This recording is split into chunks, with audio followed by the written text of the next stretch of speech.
Mainit ang araw pero walang reklamo si Emmer habang naglalakad pa uwi galing eskwelahan. Bitbit niya ang lumang backpack na may mga sulat kamay na drawing ng mga kotse, motorsiklo, at kung ano-ano pang makina. Mula pagkabata, hilig na niya ang mga sasakyan. Hindi man siya lumaki sa marangyang buhay, may isang bagay siyang ipinagpapasalamat, ang garahe ng tatay niya. Si Mang Rodel ay mekaniko sa kanilang barangay. Hindi sikat pero kilala sa pagiging matyaga at maasahan. Doon mismo sa tabi ng bahay nila matatagpuan ang maliit at kalawangin nilang garahe. Mababa ang kisame, maalikabok ang sahig, at amoy grasa ang paligid, pero sa mata ni Emmer, para itong palasyo. Dito siya unang natutong kumilatis ng tools, magtanggal ng gulong, at makinig sa tunog ng makina na parang musika sa tenga. Pagdating niya sa garahe, agad niyang nakita ang isang itim na kotse na tila galing pa sa panaginip, isang lumang model ng Ferrari, pero kahit may tama ang pintura at halatang napabayan, kitang-kita ang kagandahan nito. Parang obra maestra na nabalot ng alikabok. Pa, sino may-ari niyan? Tanong niya habang nilalapag ang bag. Iniwan lang ng driver. Sira daw ang makina, di na umaandar. Baka raw sayangin lang kung itatapon, kaya pinatingnan sa atin, sagot ni Mang Rodel habang abala sa pag-aayos ng tricycle na may sira rin. Hindi na kumibo si Emmer. Lumapit siya sa sasakyan at marahang hinaplos ang pinto nito. Ramdam niya ang lamig ng bakal at bigat ng bawat bahagi. Parang bigla siyang dinala ng imahinasyon sa isang karahan, siya ang piloto, humaharurot habang palakpakan ang mga tao. Pero agad siyang bumalik sa realidad. Nagpaalam siya sa ama't sinimulang linisin ang paligid ng Ferrari. Wala siyang intensyon gawin ito bilang laro, gusto lang talaga niyang masulyapan kung paano ito gumagana, kung anong meron sa loob.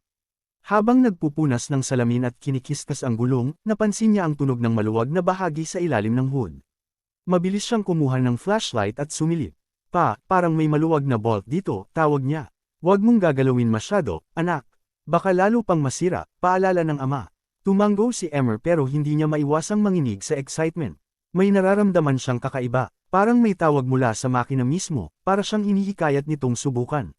Ngunit marunong siya makinig, kaya hindi muna siya kumilos. Kinabukasan, maaga siyang nagising. Hindi pa siya kumakain, dumiretso na siya sa garahe. Doon pa rin ang Ferrari, parang inaantay siya. Lumapit siya sa ama at nagtanong, Pa, pwede ko bang pag-aralan yung sasakyan? Napatingin sa kanya si Mang Rodel. Hindi ito laruan, Emmer. Ferrari yan. May makina na di gaya ng ordinaryong kotse. At isa pa, wala tayong pambili ng pyesa kung may masira ka. Opo, pero mag-iingat ako. Hindi ko gagalawin. Pag-aaralan ko lang. Tahimik lang ang ama saglit. Tiningnan niya ang anak, seryoso ang tingin. Sa dami ng taon niya sa ilalim ng hood ng mga sasakyan, alam niya kung gaano kahalaga ang passion sa ganitong larangan. At sa mga mata ng anak niya, nakita niya ang parehong apoy na minsan ay nasa kanya rin nung kabataan niya. Sige, pero kapag may naramdaman kang mali, lapit agad sa akin. Wala kang gagalawin ng hindi mo sinasabi. Ngumiti si Emmer. Salamat pa. Mula noon, araw-araw siyang naglalaan ng oras para obserbahan ang Ferrari. Binubuklat niya ang mga lumang manual, nanunood ng videos online gamit ang luma nilang cellphone, at sinusubukang intindihin ang bawat bahagi ng makina. Pinagtagpi-tagpi niya sa isip ang posibleng dahilan kung bakit ayaw nitong humandar. May mga gabi ring nakatulog siyang may grasa pa sa kamay, nakasubsob sa lumang notebook na puno ng sketch at notes. Napansin ito ng ama, pero hindi siya pinigilan. Alam niyang natagpuan na ng anak niya ang tawag ng kanyang puso. Lingid sa kaalaman ng lahat, sa simpleng garahe na iyon sa isang sulok ng barangay, may binubuong himala. At ang simula ng kwento ng isang anak ng mekaniko ay unti-unting hinuhubog ng isang lumang Ferrari na minsang itinuring ng iba na wala ng pag-asa. Maagang gumising si Emmer kinabukasan, mas maaga pa sa dating. Hindi na siya ginaising ng ama niya, naabutan na lang siya nito na nasa garahe. Hawak ang lumang flashlight at tinititigan ng loob ng Ferrari na tila ba nagkukwento ito ng sarili nitong kasaysayan. Hindi ito simpleng kotse para sa kanya, para itong puzzle na naghihintay lamang ng tamang kamay at pangunawang may pasensya. Inilatag niya ang isang curtain sa ilalim ng sasakyan at gumapang para silipin ang ilalim. Maraming wiring, mahigpit na bolts, may mga bahagi rin na parang may nadikit na sunog na langis. Kahit hindi pa eksperto, napansin niyang may ilang hose na hindi maayos ang kabit. Pinagmasdan niya ito ng maigi, kumukuha ng notes sa isipan habang pilit na inaalala ang mga napanood niyang video sa internet. Maya-maya, lumapit ang ama niya. Anong ginagawa mo dyan? Pa, may nakita akong crack sa isa sa mga hose. Kaya siguro hindi makaandar. Kung gusto mo, pwede nating subukang palitan. Napakamot ng ulo si Mang Rodel. Wala tayong pambili ng bagong hose na pang Ferrari. Hindi yan basta makukuha sa tabi-tabi. Hindi sumagot si Emmer. Tumayo siya at pumasok sa bahay. Pagbalik niya, may hawak siyang lumang hose mula sa tricycle nila. Halos kapareho ito ng sukat. Hindi eksakto, pero pwede kong subukang i-adjust. Pansamantala lang, para lang malaman kung yun talaga ang dahilan. Napailing ang ama pero hinayaan siya. O sige, pero bantayan mo, ha? Huwag mong pipilitin. Gamit ang ilang improvised tools at maliit na clamp, sinubukan ni Emmer ayusin ang kabit ng hose. Ilang minuto ang lumipas, basang-basa na siya ng pawis. Nang matapos, tumayo siya at pinunasan ang noo. Nagkatinginan sila ng ama niya.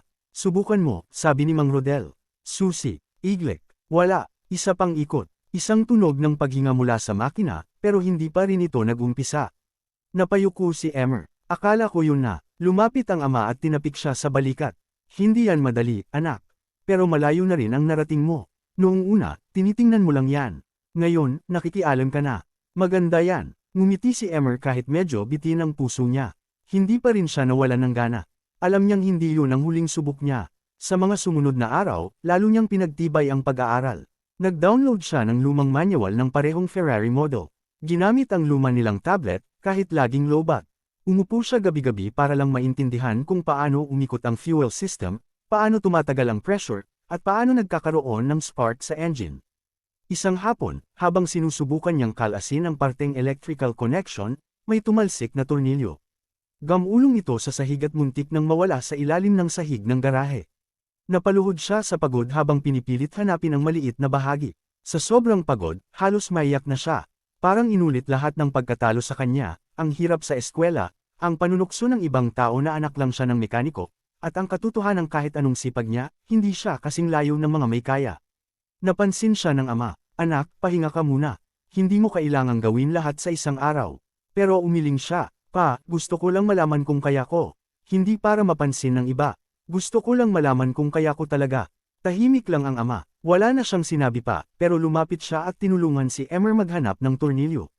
Pagkatapos ng halos isang oras, nakita rin nila ito. Maliit, kalaw-angin, pero kumpleto. Itinabi nila ito. Minsan, kailangan mong maligaw bago mo makita ang tamang direksyon, sabi ng ama. Sumunod na gabi, nag-ipon si Emmer ng lakas ng loob. Kinuha niya ang notebook at sinimulan isulat lahat ng posibleng kombinasyon ng error na nakita niya sa engine. Gumawa siya ng sarili niyang checklist, isang paraang nakuha niya sa panunood ng mechanics sa YouTube. Kahit wala siyang degree, meron siyang utak, tiyaga, at determinasyon. Sa isip niya, hindi lang ito tungkol sa kotse. Tungkol ito sa sarili niyang halaga. Sa paniniwala niyang kaya niyang baguhin ang takbo ng kapalaran niya, kahit sa ilalim lang ng isang sirang Ferrari. At sa simpleng gabing yun, habang lahat ay tahimik na natutulog, si Emmer ay gising pa rin, hawak ang lapis, nakatitig sa makina, at tahimik na nanalangin.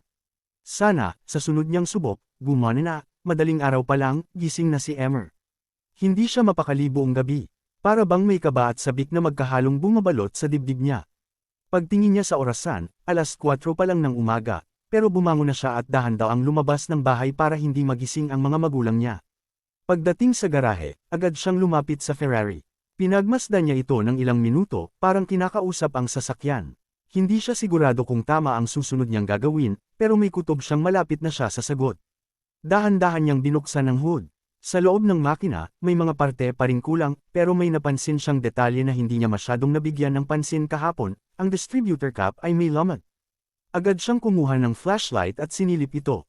Tumpak, may hairline crack na posibleng sanhi ng pagkawala ng spark. Hindi niya alam kung paano ito aayusin, lalo na't hindi basta-basta ang piyesang iyon. Pero hindi siya nawalan ng pag-asa. Bumalik siya sa bahay at hinanap ang lumang distributor cap ng tricycle ng ama nila. Parehong luma, parehong may kaunting pagkasira, pero alam niyang may posibilidad. Matapos ang ilang oras ng pag-uukit, pag-adjust, at konting improvisation gamit ang epoxy at maliit na piraso ng lata, nabuo niya ang pansamantalang replacement. Hindi ito perpekto, pero baka lang sapat na para mapagana ang makina kahit sandali. Lumabas si Mang Rodel habang abala si Emmer sa pagbalik ng bahagi sa makina. Anak, gising ka na agad. Opo, pa, sinubukan ko lang ayusin yung distributor. May crack kasi. Nag-improvise lang ako gamit yung luma sa tricycle. Baka lang sakaling gumana. Tahimik lang ang ama niya habang pinagmamasdan siya. Kita sa mga mata nito ang kaba at takot na baka mas lalong masira ang kotse. Pero mas nangingibabaw ang respeto sa sipag at tiyaga ng anak. Nang matapos ni Emmer ang pagkakabit, naupo siya sa gilid at huminga ng malalim. Tumingin sa ama, subukan natin, pa. Walang imek si Mang Rodel. Inabot niya ang susi at iniabot sa anak niya. Pumwesto si Emmer sa driver's seat. Sa unang beses, nagdadalawang isip pa siya. Pinaikit niya ang mata at binigkas ng tahimik, sana lang, kahit konti. Inikat niya ang susi, iglek, may tunog. Isang saglit pa, bumuga ng hangin ang makina. Tumigil. Pero sa pangalawang beses, parang may munting sigla ang makina. Parang sinubukang huminga. Sa pangatlong ikot, may bahagyang pag-ikot ng piston. Umuugong. At sa ikaapat, bigla itong humandar, maingay, may kalabog, pero malinaw. Umiikot ang makina. Napatalon si Emmer sa tuwa. Pa, humandar, humandar. Napatayo si Mang Rodel, di makapaniwala. Lumapit siya at sinilip ang loob ng makina. Totoo nga, gumagana ito. Tumakbo ang makina ng mga 5 segundo bago ito muling namatay.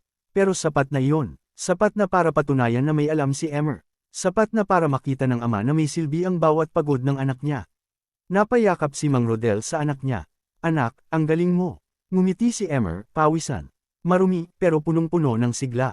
Kulang pa, pero malapit na tayo. Simula noon, nagbago ang ihip ng hangin sa garahe. Mas naging bukas si Mang Rodel sa pagbibigay ng mga tools kay Emmer. Tinuturuan na rin niya ito ng mga mas komplikadong proseso. Ang dating binabantayan ay ngayon ay katuwang na sa trabaho. Minsang dumaan ang kapitbahay nilang si Mang Lando na may kilalang auto repair shop sa bayan, napansin nito ang Ferrari. Sino may gawa niyan? Si Rodel. Sumagot si Mang Rodel, hindi ako. Anak ko, si Emmer. Napatingin si Mang Lando kay Emmer, tila hindi makapaniwala. Anak mo, ilang taon na yan? 17. At napaganya niya ang makina niyan. Tumanggo si Rodel, halos mayabang pero puno ng pagmamalaki. Mula noon, kumalat ang balita sa kanilang lugar. Maraming bumisita para lang makita ang Ferrari. Pero hindi yun ang mahalaga kay Emmer. Ang mahalaga sa kanya, unti-unti siyang napapalapit sa pangarap niya. Hindi para sumikat, kundi para patunayan na kahit anak lang siya ng mekaniko, may kakayahan siyang gawin ng mga bagay na akala ng iba, para lang sa mayayaman. Sa gabing iyon, habang magkasama silang nag-aayos ni Mang Rodel ng isang lumang kotse, napansin ni Emmer na tahimik ang ama. Pa, okay ka lang? Oo, anak. Pinagmamasdan lang kita. Iba ka na ngayon. Hindi sumagot si Emmer. Ngumiti lang siya. Pero sa loob niya, alam niyang mas malayo pa ang kailangang lakbayin.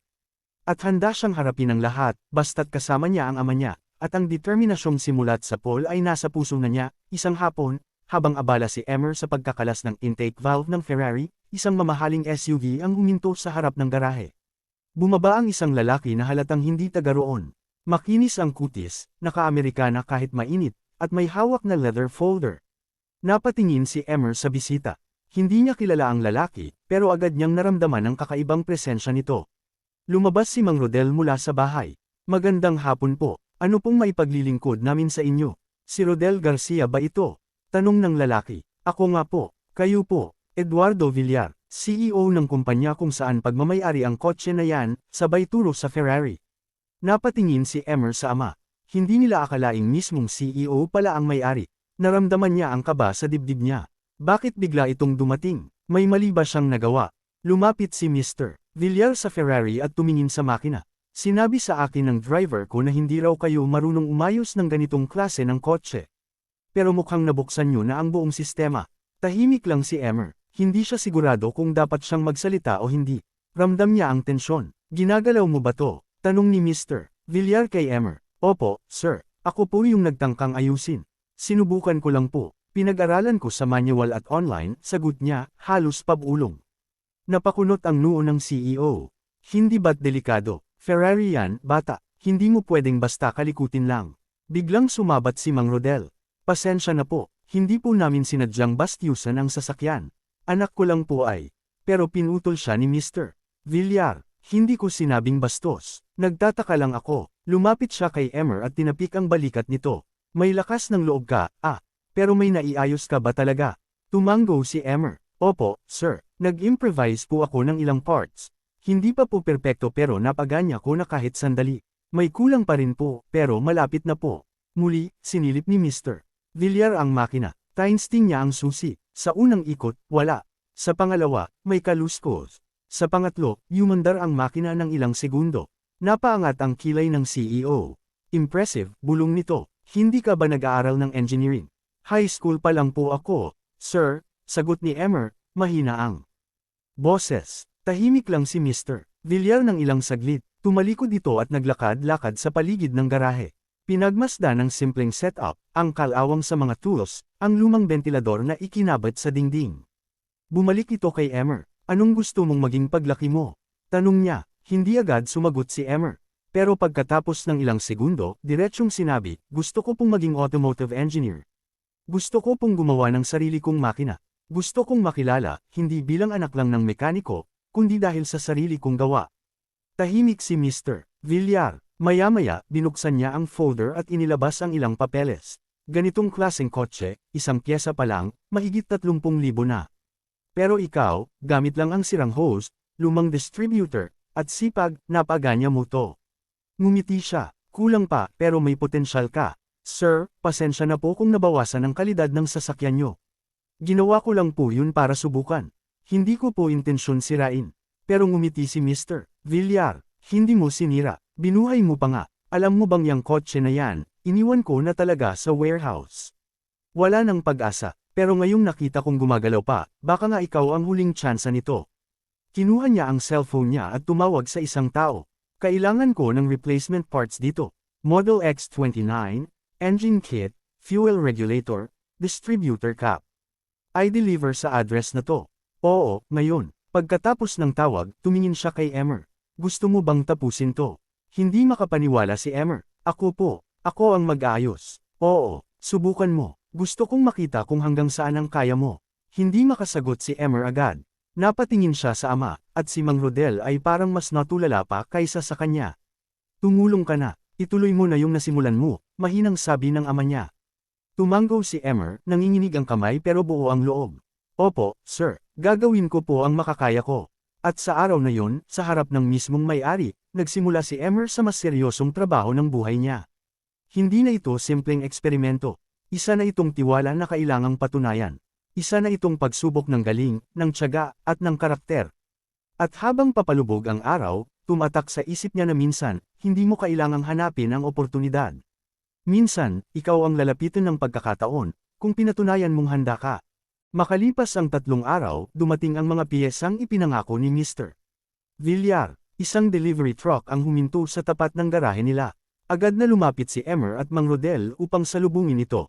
Hindi sila makapaniwala sa dami ng mga kahon, maingat na nakasil, may logo ng Ferrari, at may kasamang instruction manuals at diagnostic toolkit na tila bago pa sa merkado.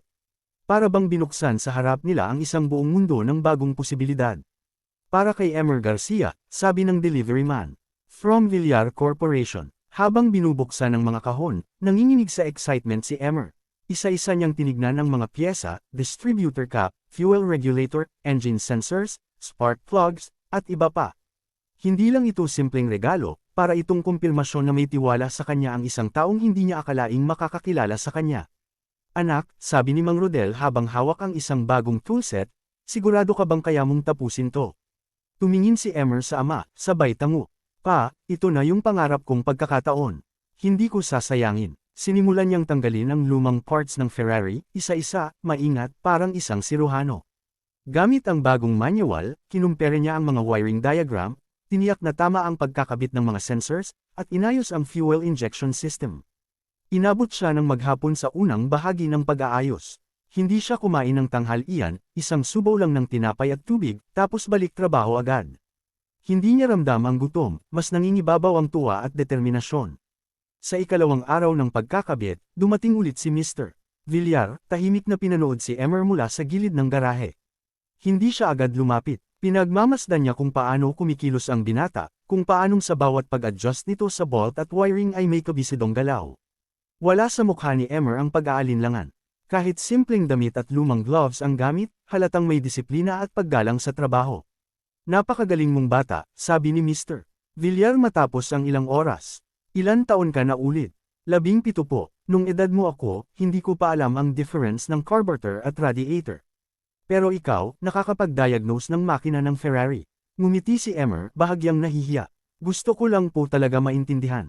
At gusto ko po sanang makarating sa puntong, kaya ko nang magdisenyo ng sarili kong sasakyan. Nagulat si Mr. Villar sa sinabi niya, Hindi ito palusot lang ng isang batang gustong sumikat. Naramdaman niyang may lalim ang pangarap ni Emmer. Sa sumunod na araw, isinagawa na ni Emmer ang huling bahagi ng pagkakabit.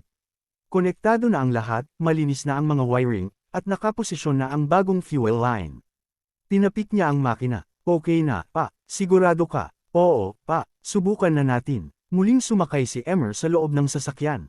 Huminga siya ng malalim. Hawak ang susi, tinapik niya ang manibela at bahagyang pumikit. Pag-ikot ng susi, agad na tumunog ang makina.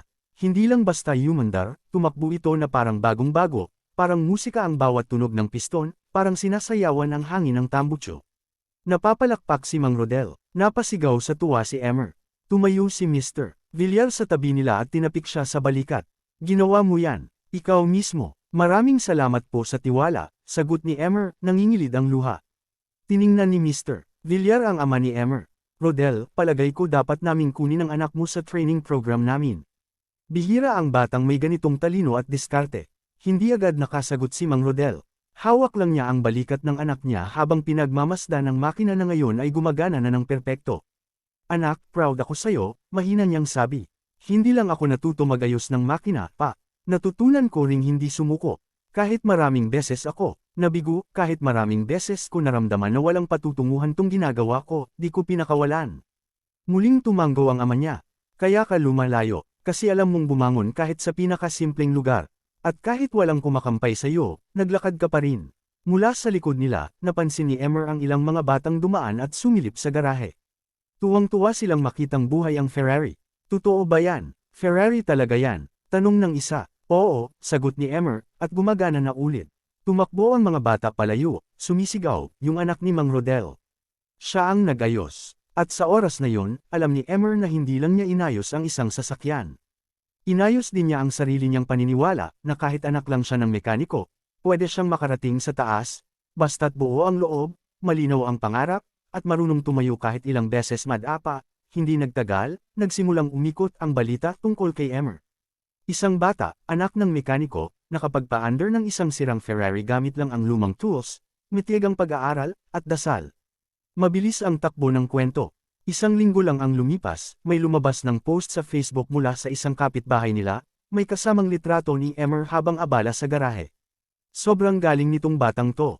Dapat sa kanya, scholar. Viral agad. Nagsunod-sunod ang messages sa inbox ni Mang Rodel mula sa mga TV station, local vloggers, pati na rin mga automotive vlogs. Gusto nilang makapanayam si Emmer, pero hindi siya sanay sa camera. Nahihiya siya, mas gusto niyang nasa ilalim ng sasakyan kaysa nasa harap ng spotlight. Pero dahil sa pakiusap ng ama at suporta ng mga kaibigan, pumayag siya sa isang simpleng interview. Doon niya naikwento ang buong karanasan, paano siya nagsimula, anong klaseng buhay meron sila, at kung paano siya nahulog sa pagmamahal sa mga makina. Maraming humanga, may ilang nanlait, nagsabing swerte lang siya, pero mas marami ang naniwala. Ilang araw lang, tumanggap siya ng sulat mula sa Villar Corporation. Official invitation ito, gusto nila siyang isama sa kanilang apprenticeship program. Walang bayad, may allowance pa, sakop ang training, transport, at gamit. Lahat libre, ngunit hindi agad siya sumagot. Sa kabila ng lahat ng kasiyahan, may pangamba siyang iniisip. Paano ang ama niya? Paano ang garahe? Kaya ba niyang iwan ito? Anak, sabi ni Mang Rodel habang sabay silang nagkakalas ng makina ng isang luma at kalawangin na jeep, ang galing mo sa ginagawa mo. Pero mas magaling ka pa kapag binigyan ka ng mas malaking mundo. Nakakatakot lang, pa, baka hindi ko kayanin. Takot lang yan, pero hindi pa naman ako mawawala. At kung gusto mong bumalik, bukas ang garahe. Pero kung hindi mo susubukan, baka sa huli, ikaw pa ang magsisisi. Napatingin si Emmer sa paligid. Ang lumang ventilador, ang mga kalawangin na bolt, ang kaong punong-puno ng basang lumang manual, lahat ng ito naging saksi sa pagsisimula niya. Pero alam din niyang hindi dito matatapos ang kwento niya. Tinanggap niya ang alok. Sa unang araw ng training, halos hindi siya makapaniwala. Iba ang mundo sa loob ng Villar Corporation main workshop. Malalaking makina, computer-assisted diagnostics, 3D engine models, virtual testing, at higit sa lahat, mga profesional na engineer na malalalim ang kaalaman. Para siyang nasa ibang planeta. Pero hindi siya nagpatalo, tahimik siyang nag-obserba, nakinig, sumulat ng notes, humingi ng pahintulot kung pwedeng magtanong. At sa bawat araw na lumilipas, dahan-dahan siyang naging bahagi ng grupo. Hindi dahil sa pangalan niya, kundi dahil sa dedikasyon niya. Oy, ikaw ba yung sa Facebook?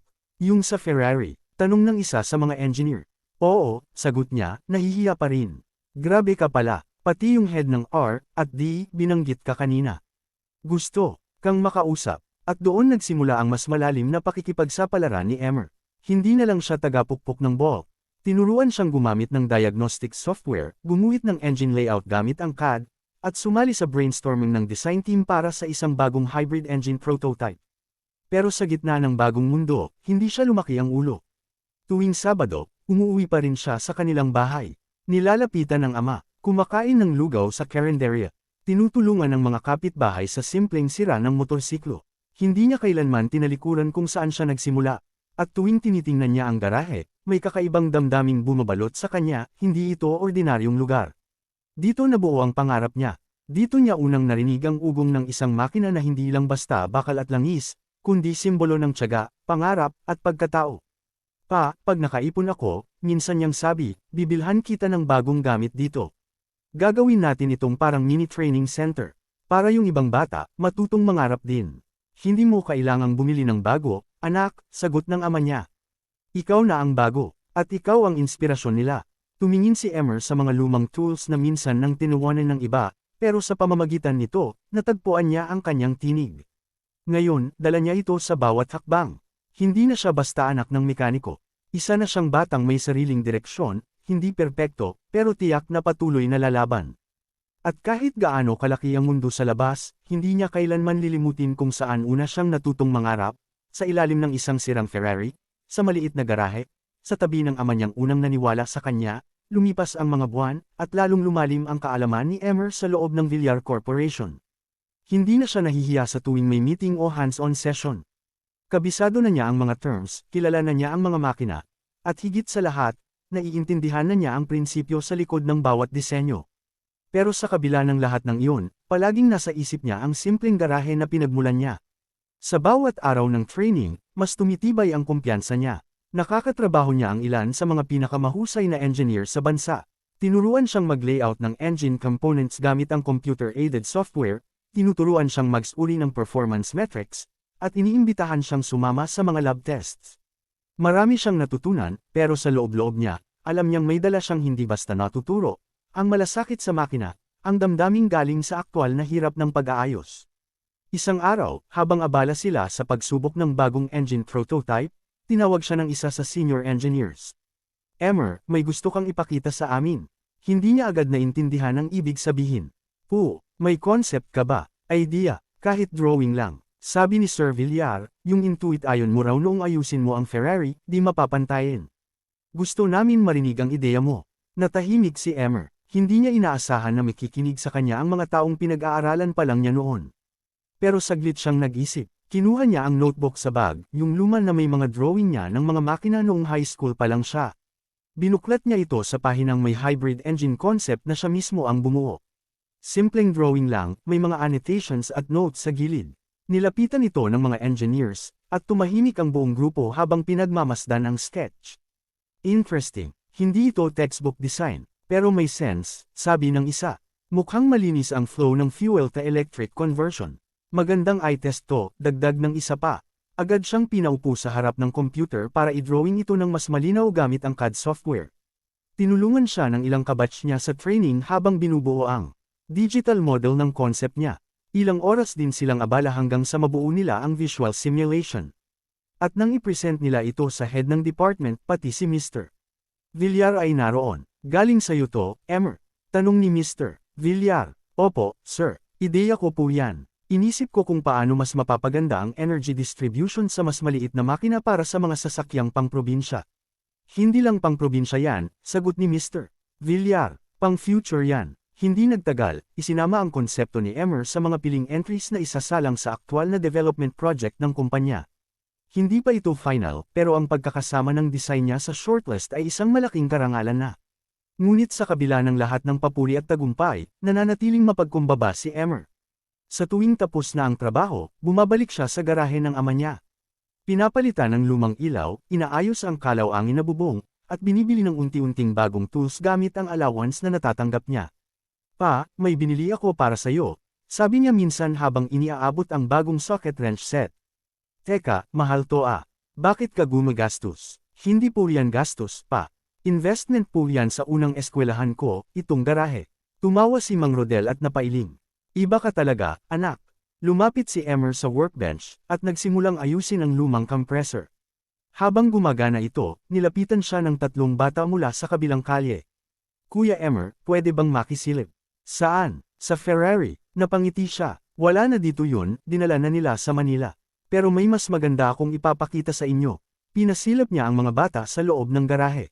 Ipinakita niya ang bagong tools, ang lumang engine na ginagamit niyang pang-practice, at ang sketchpad niya. Tinuturuan niya sila kung paano magbasa ng basic na diagram. Isa-isang tumitig ang mga bata, parang nakita nila ang sarili nila sa kanya. Gusto niyo bang matutong magayos? Tanong niya. Opo. At gusto niyo bang gumawa ng sarili niyong sasakyan balang araw? Opo. Kuya, pwede ba yun? Pwede, kasi ako nga, anak lang ng mekaniko, pero pinayagan ng mundo na mangarap. At sa mga mata ng mga batang iyon, nakita ni Emmer ang sarili niya noon, simpleng pangarap, pero may apoy. Hindi lang siya nag-aaral para sa sarili. Unti-unti na rin siyang nagiging gabay sa iba. At sa bawat araw na dumaraan, lalong tumitibay ang paniniwala niya, ang tunay na tagumpay ay hindi lang sa taas ng narating, kundi sa dami ng natulungan mong makakita rin ng liwanag sa dilim. 1 taon matapos ang unang pag-ayos niya ng Ferrari, bumalik si Emmer sa Villar Corporation, ngayon bilang opisyal na bahagi ng kanilang research and development team. Hindi na siya trainee, engineer na ang tawag sa kanya. May sarili na siyang ID, workstation, at mga proyektong inaasikaso. Pero sa puso niya, nananatili siyang anak ng mekaniko, hindi para mahiya, kundi para laging maalala kung saan nagsimula ang lahat. Ang unang proyektong binuo mula sa konsepto niya ay halos tapos na. Isang maliit na hybrid engine na may simpleng structure, mura, at kayang itugma sa mga lumang sasakyan. Ipinangako niya sa sarili na hindi lang ito para sa mga mayayaman. Gusto niyang gamitin ito ng mga jeepney driver, magsasaka, at mga mekanikong gaya ng tatay niya. Sa araw ng final presentation, naroon si Mr. Villar, ilang investors, at mga high-level executives. Si Emmer ang pinakahuling presenter. Tahimik siyang lumapit sa harap, dala ang laptop at prototype design. Sa screen, ipinakita niya ang simulation, parts breakdown, at actual performance results ng prototype nila. Hindi siya nagbigay ng matatapang na salita. Simple lang ang sinabi niya, itong makina pong ito ay ginawa hindi para lamang sa negosyo, kundi para sa mga Pilipinong tulad ng tatay ko, na araw-araw nakikipagsapalaran para sa buhay, gamit ang lumang tools at kaunting kaalaman. Kung kaya naming gawing abot kaya ang teknolohiya, sana mas marami pang batang gaya ko ang matulungan. Tahimik ang buong silid, pero sa dulo, nagsimula ang palakpakan. Maiksi pero may bigat. Nang tumingin siya kay Mr. Villar, ngumiti ito at tumango. Matapos ang presentation, nilapitan siya ng ilang executives. Engineer Emmer, may plano na kaming ipatupad ang design mo sa local production. Gusto ka naming ilagay bilang co-lead sa project. Halos mabitawan niya ang hawak niyang folder. Hindi niya alam kung panaginip ba ito. Pero hindi siya makapaniwala na sa murang edad, siya na ang magiging co-lead ng isang proyektong nilikha niya mismo. Kinagabihan, umuwi siya, hindi sa dorm kundi sa lumang bahay nila. Pagbaba ng tricycle, una niyang tinanaw ang garahe. Bukas ang ilaw, at naroon si Mang Rodel, naglilinis ng tools. Lumapit siya, dala ang ngiti. Pa, tapos na ang presentation. Tinanggap nila, at isasama nila ako sa project team. Napatigil sa ginagawa si Mang Rodel. Anak, seryoso. Tumango siya. At yung makina, gagamitin daw sa Pilipinas. Pang public use. Hindi lang pang sports cars o luxury. Hindi nakasagot ang ama. Napaupo sa lumang bangko, hawak ang tel ang may grasa. Hindi ko alam kung anong sasabihin ko, anak. Wag mo na pong sabihin. Kasi kung wala kayo, hindi ko to aabutin. Tumabi siya sa ama, at saglit silang natahimik. Sa paligid, naririnig lang ang mahinang tunog ng kuliglig, at amoy ng langis sa hangin. Tahimik, pero puno ng damdamin. Alam mo, sabi ng ama, nung una mong hawakan yung Ferrari, natakot ako. Akala ko masasaktan ka lang. O masisira mo lang. Pero tama ka, minsan, kailangan mo lang maniwala kahit walang kasiguruhan. Yun nga po ang natutunan ko, pa. Na kung may tiwala ka sa sarili, may mangyayari.